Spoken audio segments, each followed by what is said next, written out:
Good afternoon. It's Friday, the 14th of November, 2025, just after 1 o'clock. Welcome to UK Column News. I'm your host, Mike Robinson. My co host in studio today, Patrick Henningsen. Welcome to the programme, Patrick. It's great to be with you, Mike. And we're joined today by Mark Anderson. Now, later in the programme, we're going to be covering tensions in the Baltic, the Arctic, and Ukraine. More on Trump at the BBC and Trump and Epstein. And what looks like preparations for banning VPN use in the United Kingdom, and also smart cities. But we're going to begin today, Patrick, with MP Rupert Lowe's comments on Gaza. Well, it's much more than that, in fact, but that's the jumping off point. But here is the topic at hand, and this is really focusing on, I think, Britain's role in the war on Gaza. And so we'll get into this. And this was a comment which was posted on X by the British politician Rupert Lowe. We'll bring this up on screen here. This is what he had to say. And this is interesting where this story goes. He is saying, Rupert Lowe MP, I want to know how many Gazans, he doesn't say Palestinians here, he says Gazan migrants are being treated on the NHS and at what cost. How many British people have been pushed aside? What number of Gazans, dependents, have come to? In other words, family members that have come with children to be treated, as we'll show. How many have already claimed asylum? Not a single Gazan migrant should be allowed on British soil. I mean, it's quite a statement, isn't it, Mike? Not Palestinian. No, Palestinian. I mean, it's from a British politician. So a lot of aggression here. And where's the empathy with the injured? Well, we'll get to that in a moment. So we did a little digging on this, and this is the government's official position on this here. And we'll bring this up on screen. This is from UK.gov, or the government website. First group of Gazan children arrive for specialist NHS treatment. Now, this is from September, so it's very recent. By the way, many children have come already and have been treated privately, and that's been organized through a charity that deals with this sort of thing. But we'll bring this back up on screen. And this is what they say. The healthcare situation in Gaza remains incredibly difficult, with many unable to access even basic levels of care, and increased difficulties of those who require specialist treatment and support. And so this brings us to the policy here. Where did this come from? Where did this government directive come from? Bring the sick and injured home. And this basically is the result of a cross-party effort here, a cross-party group of 96 MPs and senior ministers who wrote to the government urging it to bring sick and injured children from Gaza to the UK, quote, without delay, for treatment. Children at the risk of imminent death. Any barriers to their evacuation should be lifted. Okay, very specific. It's a cross-party effort on this. So let's look at what the labor ministers are saying on this issue. Here we'll bring on screen. This is Wes Streeting, the Labor Health and Social Care Secretary, and this is what he has to say on the issue. No one can fail to be distressed by the devastating impact of war as it's had on the children of Gaza, and I cannot imagine the fear and anguish their families have endured. It is a soul-destroying situation that compels us to act, and he continues saying this reflects the very best of our NHS values, compassion, care, and expertise when it matters most. I mean, most British people, I think generally, Mike, would agree with that statement. That is, it comports with British values, one would think, traditionally anyway. So that's what Streeting says. And here is Yvette Cooper. She is the Foreign Secretary, and she says, we continue to call for the protection of medical infrastructure and healthcare workers in Gaza for a huge increase in medicines and supplies to be allowed in. So, I mean, I would agree with that, but is that what the British government are actually doing? That's another question. But anyway, the government is grateful to all its partners who have assisted this operation, including the World Health Organization for the support with the evacuation process, and the government of Jordan, the Royal Jordanian hospital organizations as well, for facilitating the safe transit and of UK emergency medical team and NHS clinical team for their dedication in providing life-saving medical care for these young patients. So, and obviously the World Health Organization's name pops up there. So some of our viewers are saying, "Oh my God, it's the WHO, it's Bill Gates or whatever." The World Health Organization is the intermediary that deals with the visas the logistics and the transport. And so before you pass judgment, I would say if this was your children that was trapped in Gaza and needed to get life-saving care in the UK, and the World Health Organization was providing the intermediary assistance, would you say no on the basis of you don't like Bill Gates? I'm just throwing that out to the chat box, trying to preempt some of the lewd comments that are likely to arrive to land in our chat box as a result. But so I agree with all these, Mike. I agree with Wes Streeting and Yvette Cooper. In principle, what they're saying is correct. But is that the British government's actual position? These are good words, right? And we can agree with them. But what is the British government actually doing? The hospitals have been bombed. 40-something hospitals and healthcare facilities have been destroyed. Doctors have been murdered and tortured. Okay, British volunteers are also included in that, and healthcare and people, aid workers killed by the IDF. British aid workers killed by the IDF. So, what's the British role in all of this? Are they somehow involved in the actual providing of weapons, for example? Providing of weapons, intelligence, assistance. Well, let's look at this here. And this is the problem, Mike. And this is from Declassified UK this week. British military made at least 49 trips to Israel during the Gaza war, which is ongoing. Okay, let's look at who made those visits, the number of visits. This is what they've uncovered, 4 times higher than what was previously disclosed. They only disclosed 12 visits by senior officials, including Admiral Sir Tony Radakin, General Sir James Hokenhall, and Air Chief Marshal Sir Richard Knighton. Okay, those officials have gone back and forth to Israel along with others, and we can't leave out, of course, this man, Labor Defense Secretary John Healey, also traveled to Israel during the war, meeting his counterpart, Yoav Gallant, months before he was indicted by the International Criminal Court for alleged war crimes. Okay, so John Healey, what were the British rank and file, Mike, doing in Israel? But I guess what? It's like this colonial inspection of the genocide. Let's see how they're doing, the Israelis. Let's look at the intel. Let's watch the footage of the buildings being destroyed and so forth. But it doesn't end there. We'll bring this up on screen as well. And this is Matt Kennard, who has been tracking this for quite a while. UK participation in the Gaza genocide is not slowing down. This is from December 2024. He's continued to report on these flights from RAF Akrotiri, this base in Cyprus. Okay, and he's showing British spy planes here returning to Cyprus and back and forth. In other words, they claim, the British government, that they're providing intelligence about finding hostages in Gaza. But if you consider the fact that Israel's killed many of its own hostages, that's really providing intel about targeting Palestinians, including 200 plus journalists who've been targeted and killed. Is that the sort of data that Israel's processing from the the British surveillance flights from the RAF that are taking off from RAF Akrotiri? I mean, these are fair questions. So this is what the British government is doing on one side, is assisting Israel in destroying Gaza. And on the other side, ministers are saying we need to save the children. And we're all for saving the children. But wouldn't it be simpler, Mike? Just to stop the war? Just to stop enabling and facilitating Israel's slaughter against the native Palestinian population in Gaza.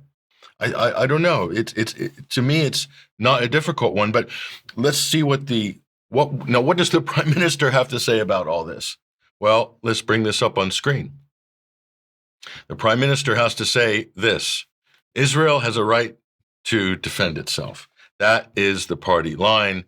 And no matter what's going on in Gaza, Keir Starmer maintains that stern line. Israel has a right to defend itself, even if it means the total desolation. Look at the background images here. Everything's just been desolated. No one's seen annihilation like this in modern times. And that's Keir Starmer's position. Israel has a right to defend itself. Israel has a right to defend itself. So, I'm just making the argument, Mike, that I support the rhetoric of the ministers on this issue, but I do not see it being backed up by actual policy. And in terms of dealing with the cause of the problem, that's where the disconnect is. Yes, indeed. Well, this is an ongoing issue. People are dying. Rupert Lowe, by the way, was asking Prime Minister's questions on Wednesday. Should the death penalty be brought back for all the domestic and immigrant criminals that are causing, severe problems in the UK?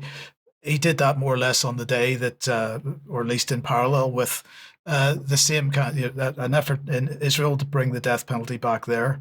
I just find that quite interesting. Clearly, from the language that he's using, calling them Gazans and not Palestinians, we sort of see what side of this argument he's on. Well, if there's any doubt. If the press or politicians use the word Gazans, okay, this is a way of delegitimizing and dehumanizing Palestinians. Definitely a way of delegitimizing their identity for the Palestinian nation, which has been recognized by almost every country in the world, bar a few. Even Britain has recognized officially a Palestinian state. So where is Rupert Lowe coming from on this? It just seems a bit mendacious and a bit too pro-Zionist or pro-Israeli in the absolute extreme. Yes. And this is extremism we're talking about.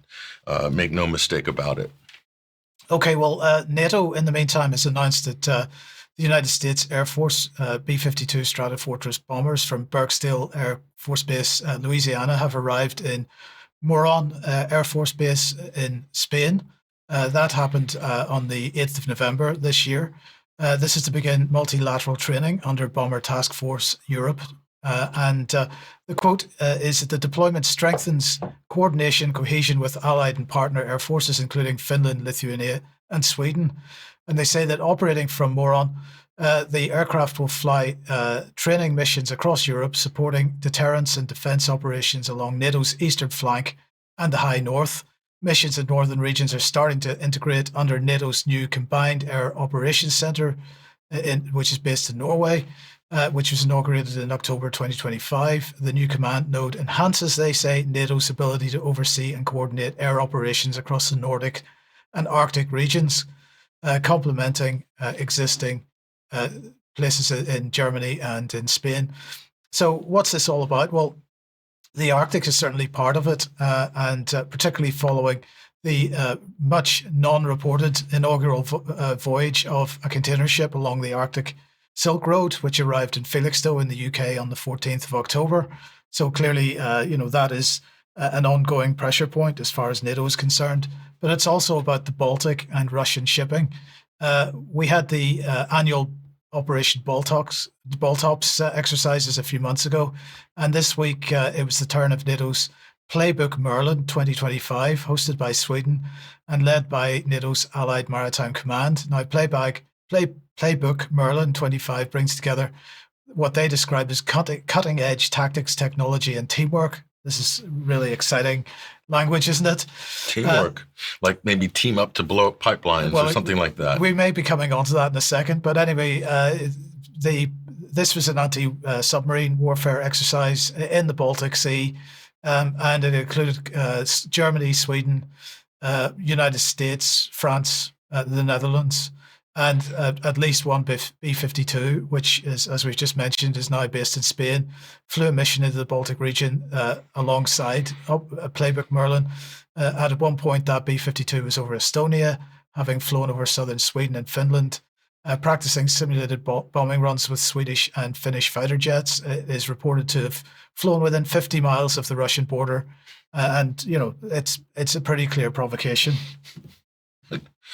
What are they hoping to achieve by that? I mean, besides the flex, operationally, do they really think that's a viable actual operation? They're just poking the bear is all they're attempting to do here. Yeah, it's just a provocation. So. Now, Military Watch Online magazine reported on the 10th of November that Britain's armed forces are in Estonia practicing military exercises to capture and board Russian ships, as well as to prepare amphibious landings on Russian coastal facilities should, quote, hostilities further escalate.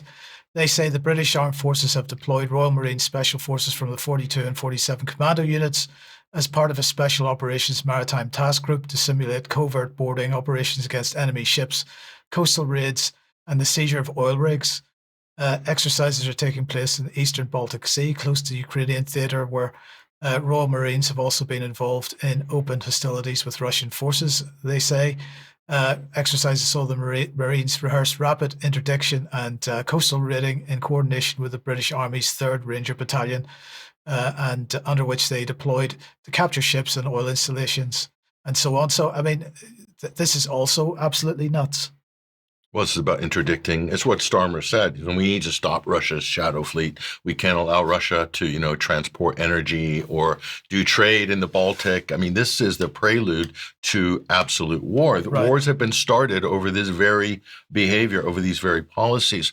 They're really playing with fire here. And I wonder, what is the end game other than World War III? I mean, because that's where this type of thing leads. And is this what the British government want? Is this what NATO wants? Is that what Brussels wants? Is that what Finland wants? It's how it looks. Sweden? It's absolutely how it looks. It's crazy that the frontline countries like Sweden and Finland, new NATO members that were basically coerced into NATO under a whole lot of hype and hysteria in April and May of 2022.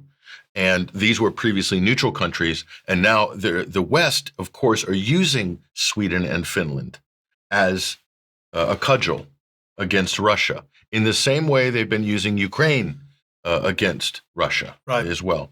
So people in the Nordic countries, I can't believe how absolutely insane and stupid their governments and their society are to have gone along with this and not realizing the implications of it. The fact that they were safe before and now they are now at risk. I find that to be breathtaking. But let's come on to Nord Stream then. Well, but the background of this, of course, is Nord Stream. They're talking about submarine drills in the Baltic. I wonder if they'll interdict NATO submarines that are involved in sabotage of major European energy infrastructure projects. Who knows? But in the background is the Nord Stream. Sorry, we'll go back to the previous slide. We'll bring this up on screen right now.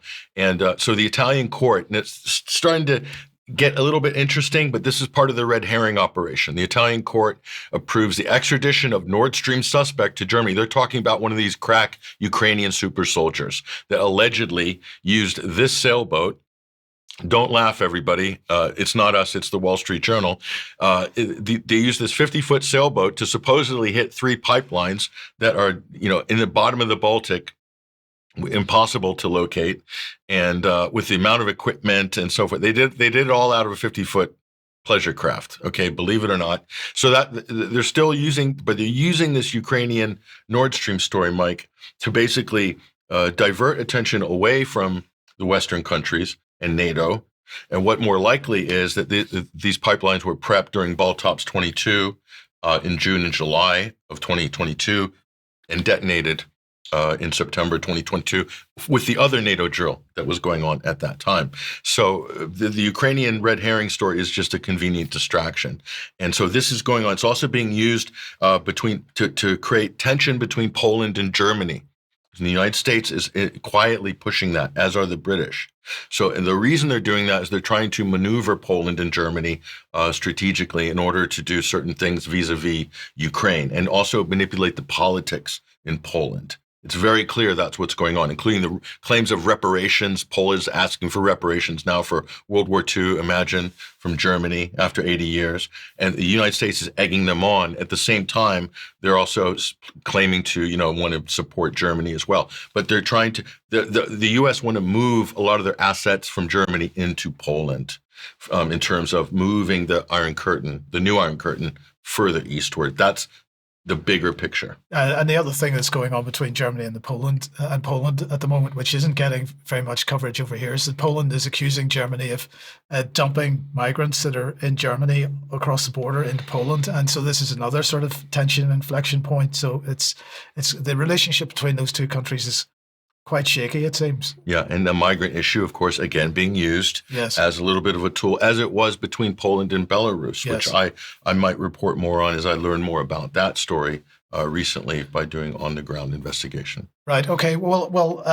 If we think that what we've heard so far in this segment is insane, let's have a look at this, because this is TASS, the Russian media outlet, and they're reporting that the Russian Federal Security Service, the FSB, has issued a statement claiming that Ukraine has been planning the false flag of all false flags. According to the statement, quotes, the Federal Security Service has uncovered and thwarted an operation by the Ukrainian Defense Ministry's main intelligence directorate and its UK supervisors to hijack a Russian MiG-31 supersonic fighter jet, which is equipped with a hypersonic missile, and fly it abroad. In order to hijack the aircraft, Ukrainian military intelligence officers tried to recruit Russian pilots, offering $3 million. The special services then planned to send the jet with the missile to an area where NATO's largest airbase in the southeastern Europe is located, in the Romanian city of Constanta, where it could be shot down by air defenses. And they're saying that the measures taken have thwarted the plans of the Ukrainian and UK intelligence services to carry out a large-scale provocation. So that is quite a staggering claim by the Russian FSB here. But let's see what Sergei Lavrov had to say about it if we bring him on screen. He said, London's penchant for provoking situations is, of course, notorious. Take the recent case where Russian FSB exposed a plot to trick a Russian pilot flying a fighter jet armed with the Kazal missile into flying to a base in Constanta, Romania, with a fake order. The obvious intent was for the plane to be shot down, creating the pretext to accuse Russia of attacking NATO. But I'll set that aside. For now, the FSB has already laid out the details. I don't know how the British will wash away the stain, but they've always had a remarkable talent for this, like a duck that waddles away from a shower without a drop of water on its back. He is good crack in some ways, Patrick. Now, of course, the way that the British are going to wash away the stain is to claim that this is just merely Russian disinformation and that there's nothing to see here. What are your thoughts? Well, first of all, if this false flag was allowed to happen, just imagine, okay? Just imagine it went through, and the NATO then shot down this false flag MiG jet, and how would the Western press react? I mean, in reality, what would Russia gain from sending an old MiG in with a Kinshal missile to fire in a NATO base, when obviously that's going to open up a whole sort of Pandora's box in terms of Article 5 madness? And you know what the Western reaction is? I know the propaganda line so well. They'll say, Putin is emboldened because we have not been tough enough against the Russians, and he's so emboldened, and now he's really shoving it in our face. He's really taking the piss by sending an old MiG to send a Kinshal missile. You think we're joking? That's exactly the media line, and that's exactly what our ministers would stand up in government and say. They'd say it's because we haven't been tough enough on these Russians, and now they're emboldened. They're sending dilapidated aircraft in to hit our biggest NATO bases. I mean, this is just insane. But yet, I believe these types of plots are being hatched, and there's more of them. Okay, well, let's then move to the question of the Caribbean. And the question is, well, first of all, the question is, where is the USS Gerald R. Ford? Because it may be there, or it may be actually in the Atlantic somewhere. It's not really clear. But the other question is, why has Britain stopped sharing some intelligence with the United States on drug trafficking activities in the region? Now, the New York Times here is saying it's because Britain doesn't want to be complicit in US military strikes on the drug boats because Britain believes the attacks are illegal. I'm just going to say, Britain worried about that at any time in the past. They haven't worried too much about getting involved in illegal operations with the United States before, have they? And we're sure there's no British assets on the ground in Central America running around the jungles posing as nature photographers and things like that. I'm sure that's not happening. I'm sure it's not happening at all. But look, none of this is stopping Secretary of War Pete Hegseth, who's announced Southern Spear. And I wonder, will Gerald Ford be part of this? It's clear, at least to me, that the US is wrapping things up here. And on Wednesday then, speaking in Indiana, Hegseth had this to say. So let's have a look at this video clip. We are deterring China's influence around the world, not to mention the Panama Canal, where we're freeing that canal from malign Chinese influence, ensuring that American ships can sail freely. So we're opening up on all fronts, it seems. But Wait, was the Panama? Did you say Panama he Canal? said Panama Canal. So I didn't realize China took over the Panama Canal. Well, Is this new? This is Trump's allegation going back This a year. is new news. This is breaking. But look, if you remember, Patrick, back in April, Hegseth announced deeper security cooperation with Panama because of this, including joint training, more frequent U.S.-Panama military exercises, and even an increased U.S. presence. So my question is the Venezuela thing a front for actually, is Panama actually the target here at the end of the day, or are they just taking advantage of two birds with one stone sort of thing? But certainly the military presence in the region is being ramped up. That said, there could be some credence to Pete Hegseth's allegations there, because we have detected a high, sharp increase of Chinese takeaway restaurants in Panama City just in the last 24 months. So there might be some legs to this. But all jokes aside, Mike, you're absolutely correct. Geopolitically, those are the big choke points. Yes. It's not just the Panama Canal, but the other competing canals through the massive lake in Nicaragua. But also, they have other projects China is involved in vis-a-vis southern Mexico that would bypass the Panama Canal by a combination of ports and high-speed rail, and with industrial bases built around that. So in other words, the Chinese and the Mexicans are way ahead in terms of their own economic interests. Right. And the Panama Canal is a 120-year-old relic. Yeah. So, I mean, America's not happy about it, but I'm sorry. You guys are, I don't know, they've been messing around in the Middle East maybe for the last 40 years. Maybe if you had focused on your own hemisphere, Washington, you wouldn't be having this conversation now. Well, let's move on then to Ukraine, and it's not corrupt at all. Well, this is nothing new, but what's new about this is the fact that this story is being put front and center in the global media. Normally, it'd be about protecting the Zelensky regime here. Ukraine corruption scandal, $100 million plot, which is rocking Zelensky. That's the correct spelling there with two Y's. So this is through NABU, the National Anti-Corruption Bureau. This was set up by Victoria Nuland and her gang in 2014. And why did the U.S. set up an anti-corruption bureau in Ukraine? It wasn't to stop corruption. It was to stop any potential whistleblowers and to protect the corruption that the U.S. was favoring. And if you think about what Joe Biden got up to throughout his tenure as vice president, then you understand why NABU was put into place. So the fact that this scandal is being highlighted and put out by NABU, which is a pretrial investigation unit, tells me, and the fact that it hits Zelensky's inner circle, which we'll show you in a minute, that this is bad news for Zelensky, really bad news. It means the U.S. have taken the protection off of Zelensky. Let's take a closer look at this scandal here. And so who is Timur Mindich? This is Zelensky's business partner, basically, here. And how is he involved in this? Yes, there are piles of cash and photos of these circulating online. And this is the in and out of this. It reportedly has links to Israel. This is from the Ukrainian press, by the way. Mindich celebrated his birthday in Israel in September, returned to Ukraine in mid-October, and then went to Israel again, according to Ukrainian sources. He's also a longtime friend of Zelensky, not just a friend, co-owner of Kvartal 95. That's Zelensky's media production outfit that was bankrolled by Igor Kolomoisky. That created Servant of the People. That was the sort of covert influence operation to prepare the public for him running for president. So this is a big scandal, and so it looks like this is Zelensky's inner circle being pinched here. It's funny, Mike, how this tracks back to Israeli organized crime. It's just unbelievable, but it shouldn't really surprise anybody here. So all this is happening at the same time. Zelensky is begging for, arms, 27 Patriot missile systems from the U.S. But in the meantime, it's going to take years to fulfill those orders. So Zelensky says he wants to borrow the European allies' systems. So Ukraine's going to empty Europe of its air defenses. Doesn't get any better than this, does it?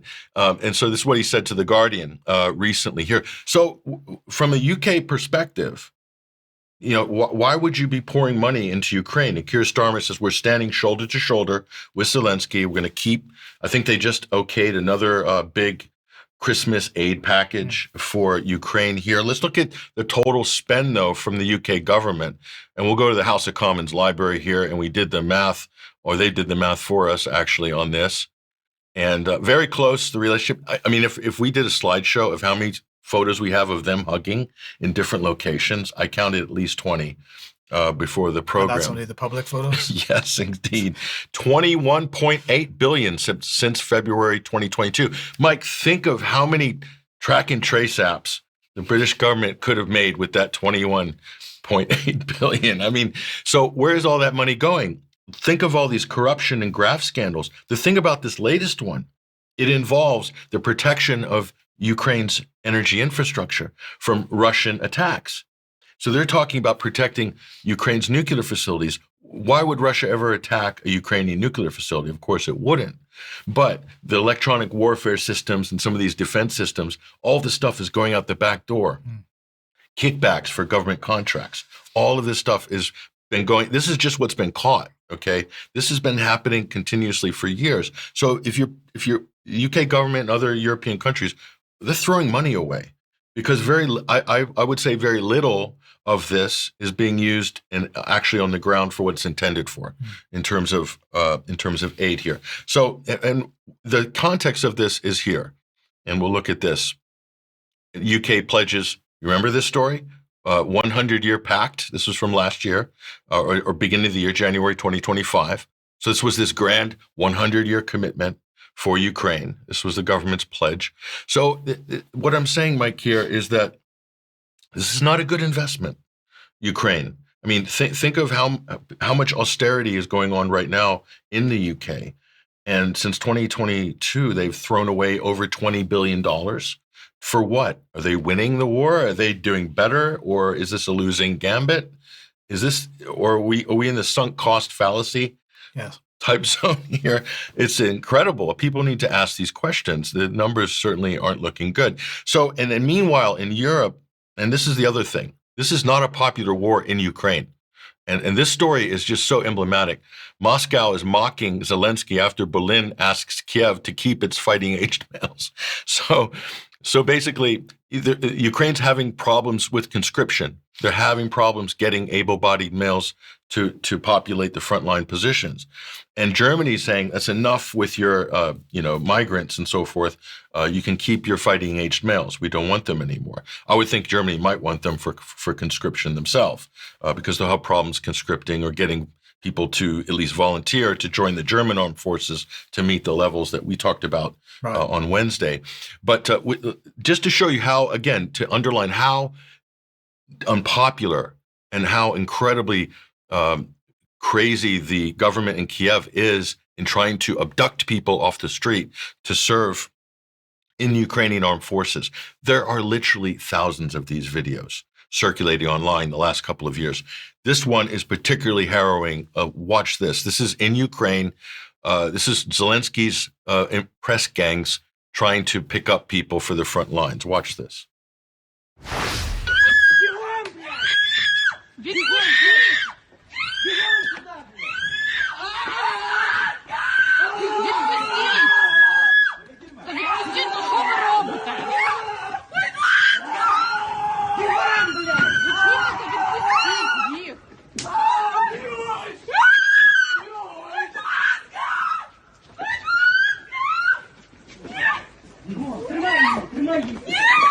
Та не трогайте його!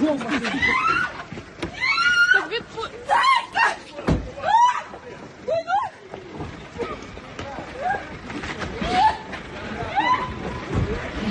що ви робите?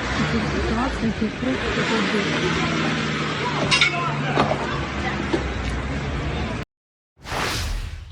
And another one for the meat grinder. I mean, remember Defense Secretary John Healey? Britain's effort to support Ukraine must match the defiance of the Ukrainians. The defiance of the Ukrainians. You just saw the defiance of the Ukrainians. So they're abducting what was the son, maybe the husband of that poor woman, screaming, because the Ukrainians know it's a death sentence. It's a very unpopular war. And yet our European governments are saying, oh, this is a great, noble effort. It's not. And the president of Ukraine doesn't want to have elections. He is a dictator. Let that one sink in. Yes. Okay. Let's move on then. And well, as we can see from NBC News here, their headline is Jeffrey Epstein wrote Trump, knew about the girls, and referenced Mar-a-Lago in newly released emails. Mark, let me welcome you to the program and just bring us up to date with what has happened yesterday in particular. Yeah, I like to say this just in, and that applies this time. Good day, gentlemen, and UK viewers and members. Over the last 48 hours, the U.S. House Committee on Oversight has been the main source of a tranche of correspondence raising questions about Trump and Epstein's relationship. This is according to the Democratic side on the left part of the slide, the Democratic members of that House Oversight Committee. And they're talking about Trump's apparent or alleged knowledge of Epstein's crimes and relationship to the victims. The other slide to the right, the other item to the right of this slide is a more general House Oversight Committee release. Oversight Committee releases additional Epstein estate documents. This has to do with lawyers and the estate of the late Jeffrey Epstein. And so there's been a release in total of about 20,000 pages, they're saying. And the Democrats have released what they think are the more salacious items, select emails, and the Republicans have countered that the Democrats are cherry picking this, and Trump is maintaining that this is a conspiracy and a hoax, as he pretty much has always maintained.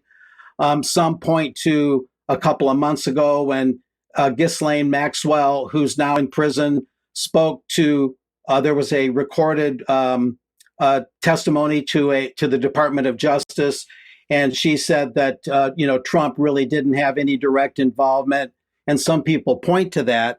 However, this latest release could change the landscape considerably. We'll know a lot more in the days, weeks, and even months ahead. Maybe we can talk about it more in extra.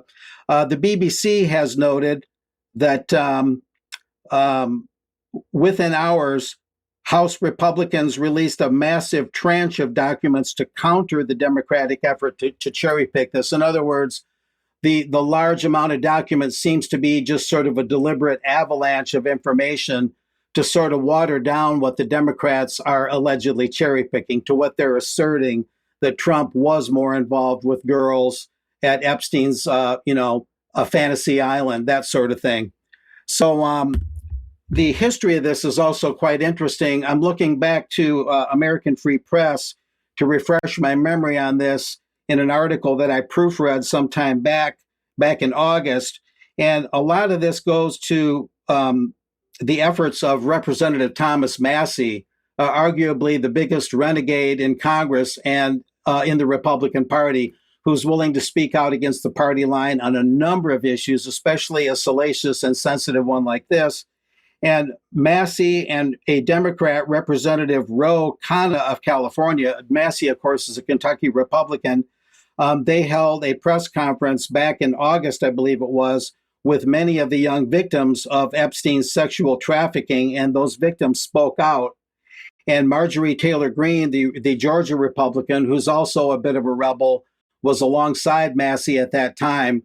And they stood with the victims, and the victims spoke out and gave what looked to be convincing testimony about their harrowing experiences with the Epstein sex trafficking racket. And so it's an interesting thing. Massie blasted at the time's House Speaker Mike Johnson, who has tried to resist this avalanche of information. And what Massie said at the time about House Speaker Johnson was as follows: what the speaker is asking you to believe when this is all over is that Epstein and Maxwell have 1,000 victims themselves and nobody else was involved. And the DOJ has no idea who else might have been involved in that sex trafficking ring. That's obviously false. And then there was also talk at that press conference about alleged victims that mysteriously died that maybe knew considerable information about what was really going on in Epstein's venue. So that's the essentials of it. So hats off to Massey for having the guts on the Republican side and Marjorie Taylor Greene to stand their ground and get more objectivity and a deeper look at this.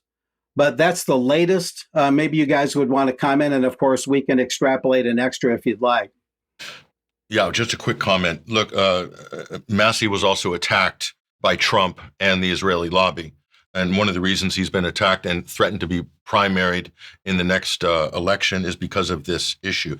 I think what this proves is that Trump lied about his relationship with Jeff Epstein. He says, I hardly knew the guy. Clearly, he more than knew him. They were very close friends, spent a lot of time together. So this really cuts at the credibility of Trump and the president. And I think it shows that the president is compromised. Because at the same time this release comes, we find out confirmation that Jeff Epstein was an Israeli intelligence operative, clearly. So that means Donald Trump, if you consider all of his Israel policies, how slavishly, gushingly pro-Israel he is, and now we put this into the frame, it's clear that this is a president who is deeply compromised. And that's really disturbing. It should be disturbing from an American point of view. And not only that, Trump is covering up the Epstein scandal with his DOJ and his FBI. They're completely covering it up. So he's lying to the public and he's running a cover-up. To me, and this is why MAGA is falling apart. And ultimately, this will be the issue that basically brands MAGA as a complete fraud. And now we're beginning to see what an absolute fraud this whole movement was. It is basically a branding exercise, a bunch of red hats made in China. And this level of corruption should be unacceptable to all Americans. But yet there is still a hardcore that are hanging on to defend this president. I think it's unbelievable. Well, undoubtedly, we'll talk more about that in extra.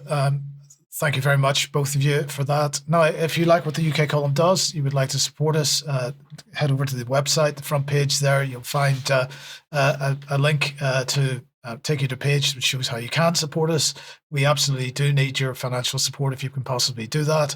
So please join us as a member or make a donation. If you can't do that, then share any of the material you see on the UK column website, because that helps us beat the censorship regime that we're going to be talking about in a minute. Now, weekly banter with Charles, myself, and Jerm will be at 7 p.m. tonight, and we will have sorry, that is the wrong graphic because that's from Wednesday's program, but we will have a Silk and Steel podcast going out tonight at 9. So join Carl for that. Well, also tonight is Andrew Bridgen in the 7 Stars in Totnes. It is. This is going to be a great event. This is sold out, by the way. I just found out. Right. The organizers just told us it's sold out. There might be a few tickets. I say a handful of tickets for cash at the door. It's totally sold out. It's going to be a full house. Andrew Bridgen, of course, is a fantastic public speaker. So a lot of people are looking forward to this. Certainly I am as well. And some of our supporters will be attending this tonight in Totnes. Okay. And a reminder of a couple of digital ID events. The Cumbria Against Government Betrayal event happening at Carlisle Market Square. And that's tomorrow at 1 p.m. Diane is going to be speaking at that. And once again, the guys in Glasgow will be out at the bottom of Jamaica Street by the River Clyde near the Crystal Palace pub.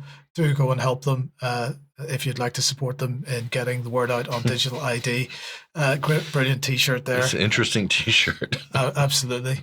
Okay, let's move on to this online safety related news, because Ofcom, at least Tech Radar here, is talking about this being an exclusive. Ofcom has told Tech Radar that it's using an unnamed third-party tool to monitor VPN use, that's virtual private network use in the UK. Ofcom is refusing to name the platform that they're using, though, but it seems to have some kind of artificial intelligence capabilities. And Tech Radar are saying that despite assurances that personal information isn't being accessed, privacy concerns remain. Now, Do you think that third party starts with a P, by the way? It may well do. I couldn't possibly comment. But anyway, TechRadar contacted Ofcom and asked them to clarify how it's accessing information about VPN use in the UK. And Ofcom said, we're using a leading third-party provider, which is widely used in the industry to gather information on VPN usage. The provider combines multiple data sources to train its models and generate usage estimates. The data we access and use in our analyses is fully aggregated at the app level, and no personally identifiable or user level information is included. And TechRadar is saying that although Ofcom has been transparent about the existence of VPN monitoring, this is the first time it's provided any information outlining the methods it's using. Now, they also say that VPNs pose a problem to the UK government and Ofcom specifically with regard to the controversial Online Safety Act. Well, I'm going to add to that and say that it's not only that. The bigger problem for the regime is the Regulation of Investigatory Powers Act, or the Investigatory Powers Act, which requires internet service providers to collect metadata on their customers' internet activity and provide it to the government if there's a court order made. Now, this is not possible with widespread use of VPNs, and so the British government does not want to see any kind of driver for VPN use in this country. So Baroness Lloyd was telling the House of Lords a day or two ago that nothing's off the table when it comes to protecting children online. She also said that there are no current plans to ban the use of VPNs. I think the word current there is extremely telling, and that's probably the key word. But what we do know is that Ofcom is building the case at the moment. These are the types of tools that authoritarian regimes in the Gulf, for instance, use to stop people from, using VPNs or et cetera. So what is the real motivation by the state behind this? And you can see it's really about control, total, and censorship. Absolutely. Mark, back to you then. And what have you got on smart cities? Well, as you may recall, gentlemen, I reported in advance on smart cities in one of two reports I did in the UK column studio during my recent visit for the On Location event in York. And I found a particular thread of information that was interesting. It's a barrage of stuff going on, projects and pipe dreams and very highfalutin kind of stuff. Some of it realistic and maybe helpful and maybe constructive in some ways, but a lot of it very ambiguous. So I found things that are a little bit more tangible and provide some interesting terminology and interesting projects that we can think about here. On this first slide, it gets into the basics of it, making urban government open, participatory, and accountable. Well, that's questionable. Advancing smart city developments while pushing the boundaries of technology and handling the double-edged sword of data collection, which has to do with security, online security, things like that, requires a careful and deliberate equilibrium involving good governance and cooperation, as well as new partnerships, business models. What are the tools local governments can use to enable products and services with a comprehensive approach to, emphasis again, data governance and privacy concerns? Data governance is significant here. Let's move on and I'll explain. Key Smart City Expo planks. The whole event is Smart City Expo, Chris. That's the full name of it.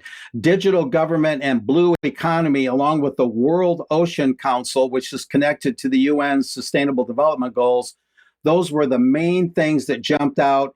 Other things, AI regulation and algorithmic transparency and data ethics, not quite as prominent, but also quite prominent. Now, getting into a little bit more about what digital government actually means, we'll move on from there. Digital government, a main or major company that comes up when you look into digital government is Granicus, based in Denver, Colorado. I think they were formed in 1999. Well, this Reuters item mentions a miscellaneous thing. Granicus owners exploring a $4 billion sale of the software maker, sources say. So this is going on in the background. The private equity owners of Granicus are preparing to explore a sale of the government services software maker that could value it at about $4 billion, including its debt. But to get more specific, we'll go on from there on the next slide. And privatizing government seems to be, a la Bilderberg, the main goal here. Founded in 1999, as I mentioned, Granicus provides cloud-based software and other technology tools to federal, state, and local governments across the world, not just in the U.S.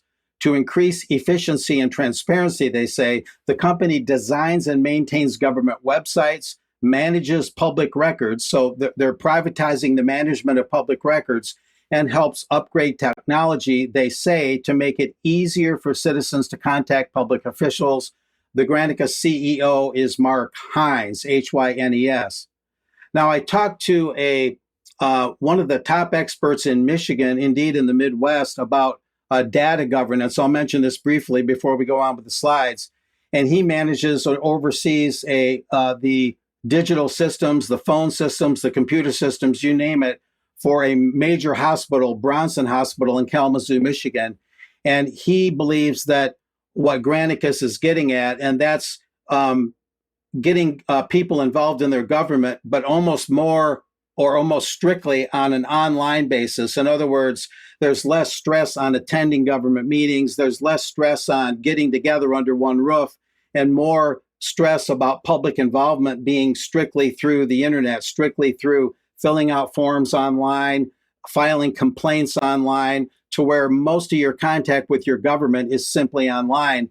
And the guy that I talked to, the systems expert, said he believes that would actually reduce citizen participation and make government more distant and in many ways inaccessible for the people, although it would be more efficient for certain things like filling out basic forms and some of that basic correspondence. Maybe that would be an improvement in and of itself just in that area.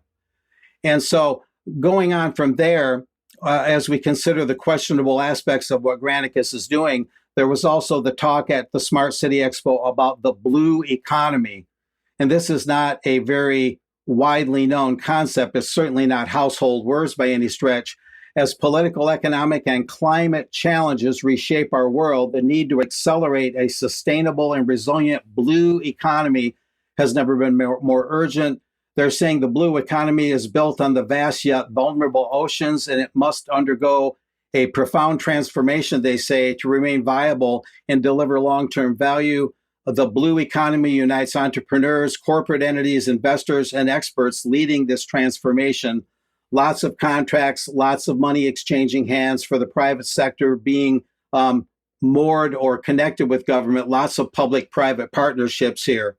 Not unlike what's going on with big pharma and government in that sense. So moving on from there, the blue economy also, we can put this up just briefly, is led by a strategic coalition of partners hosted by the city of Barcelona. So cities are involved, and the global cities movement is becoming much more pronounced in terms of smart cities.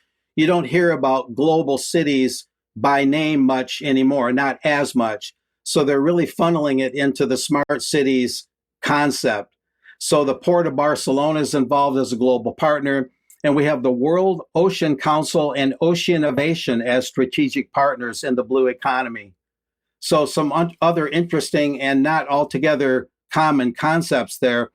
Moving on, I found that the World Ocean Council is a UN partner in the Sustainable Development Goals. And the WOC, as it's known, is a non-governmental, non-for-profit organization, a UN Sustainable Goals partner, established as an international multi-industry business leadership alliance on ocean sustainability, science, and stewardship, those sorts of things. And then when it comes to Oceanovation, we have a slide on that. And we can skip the World Ocean Council stated mission. That's fairly self-evident. Moving on to Oceanovation, that's connected, as it turns out, we'll show this, to the European Commission. One thing's connected to the UN. Now this is oriented around the European Commission. And this just shows some Oceanovation events, innovation in terms of investments in ocean assets, that sort of thing. But one of those says, let's go back to that slide very briefly. There's one item I wanted to point out. The one to the upper right is a EU-wide implementation developing national restoration plans under the EU's Nature Restoration Regulation of Marine Ecosystems. And they say, unrealistically, I would think, they say they want to restore habitats and restore ecosystems to their original status. And they literally mean original ecosystems, original habitats, possibly as they might have been thousands of years ago, which really sounds like playing God, which really sounds like a presumptuous thing to say. How would they know precisely what the original habitat was? And they talk about renaturing, the concept of renaturing, restoring things in a very profound way in that sense. And so there were some breakout sessions. We can mention, I won't go into these, the rise of private smart cities, promise, practice, and public impact, how to create a greener urban economy, the 5-up approach, urban planning for systemic climate action, democratic innovation in European cities. That's just to give this report a little more breadth as to what all was covered. And I believe I have one more slide that shows a Norman Rockwell a piece, the artwork of the well-known American artist Norman Rockwell out of his Four Freedoms, and the town hall meeting, the concept where people get together under one roof to influence their government, to have their say, where the citizens can hear what each other has to say. The democratic ideal, especially in New England and across the U.S., the town hall meeting was a long tradition. That seems to be getting buried under this Granicus concept that your only relationship with your government will be a digital one, digital government. So that democratic ideal might be lost despite all the rhetoric of these globalists about wanting democracy and greater democracy. So a lot going on there. And that was just a small slice of it, guys. There was much more that could be said, but those were the most relevant topics. Thank you, Mark. So let's move on then to media. And well, you'll be glad to know that the BBC has apologized to US President Donald Trump for their Panorama episode that spliced parts of his speech from the 6th of January 2021 together. But the BBC says that they have rejected his demands for compensation. So he was basically saying that he was going to sue them for $1 billion unless they provided a retraction, apologized, and gave him compensation. He didn't specify how much compensation. Oh, so this would be an out-of-court settlement. An out-of-court settlement, yeah. Interesting. So the BBC said that the edit had given the mistaken impression that President Trump had made a direct call for violent action, and they said that they would not show the 2024 program again. That's very interesting. What about the 2021 Newsnight program? Because people were talking about that yesterday, as we're going to come on to in a second. And the people that were talking about were suggesting that the 2021 edit was even worse. But anyway, as I say, lawyers for Trump had threatened to sue the BBC for $1 billion. Well, Lisa Nandy, of course, was sent to Parliament or sent to the media this morning to sort of justify everything that's going on. And she said that she's confident that the BBC is gripping this with the seriousness that it demands. Do you think that's likely? Well, geez, I don't know. With the meddling in the U.S. Political system, the BBC was caught doing. So, yeah, I mean, I can recommend the BBC to call Alex Jones's lawyers if they need some help, some Spartan legal assistance. Yeah, well, look, it's the Telegraph which has been leading the charge against the BBC, as we were discussing on Monday and on Wednesday. The Telegraph seems to be financially stable at the moment, with 842,000 digital subscribers in December 2024. Digital subscriptions were up 11% in a year. That's perhaps disappointing news, but anyway, that's the situation. But they've been trying to sell themselves. I don't mean sell themselves as a PR exercise. I mean literally sell the business now for something like 2 years. Flog it. Yes, yeah. Flog it, yeah. Because the Telegraph has been in limbo for the last couple of years. After the company was taken by Lloyd's Bank because of unpaid debts to the Barclays family. So in November 2023, the Abu Dhabi state-backed investment group Redbird IMI took control of Telegraph Media Group after agreeing a deal to pay off £1.2 billion in Barclay family debts. The UK government then issued preemptive orders restricting any transfer of ownership or changes to the Telegraph's board, or no changes to key staff or to management responsibilities, and so on. So the Redbird IMI deal was stopped in March of 2024 when the government announced plans to prevent any foreign government-backed entities owning more than 15% of UK newspapers and magazines. So in May this year, Redbird announced a new bid within which the Abu Dhabi money was limited to 15%, because that was what they were basically told by the government that they should do. And that's where the situation lies. It's been stalled for a long time now. Redbird's Jerry Cardinal, who is the head of Redbird, made a public plea just a few days ago, asking the begging the Starmer regime, in fact, to just get out of the way because this deal needs to be done. But unfortunately, as The Guardian is reporting here, the independent directors of the Telegraph who are there while this process continues, while the sale process continues, they've reported to the government alleged comments made by Cardinal to Telegraph editor Chris Evans that are in breach of the rules protecting editorial independence. So what we're seeing here, aside from any other motivations as discussed in Wednesday's programs, are two of the biggest media organizations in the UK fighting with themselves effectively over who's going to control them. So the BBC's in a fight over the Royal Charter and the licence fee. The Telegraph's in a fight over ownership and editorial independence. And so the question is, where does this end? Well, I find it incredible. It's not just that, Mike. The Telegraph is attacking the BBC and provoking them over the license, right, the upcoming review of the license fee. So it's a bit rich considering, they're supposed to be a Tory-aligned, Britain First media outlet, but they're basically bankrolled with Arab money. So I think that's funny. Like, why are these outlets skint in the first place? It's because they've lost huge shares of audience and huge shares of advertising because what they've been putting out is absolute tripe for years. That's why people have fled the mainstream media, and now they have to go and beg to the Arabs or beg to whatever other despotic regimes internationally, or to the Americans who have also sought to buy in and take over through proxies, by the way.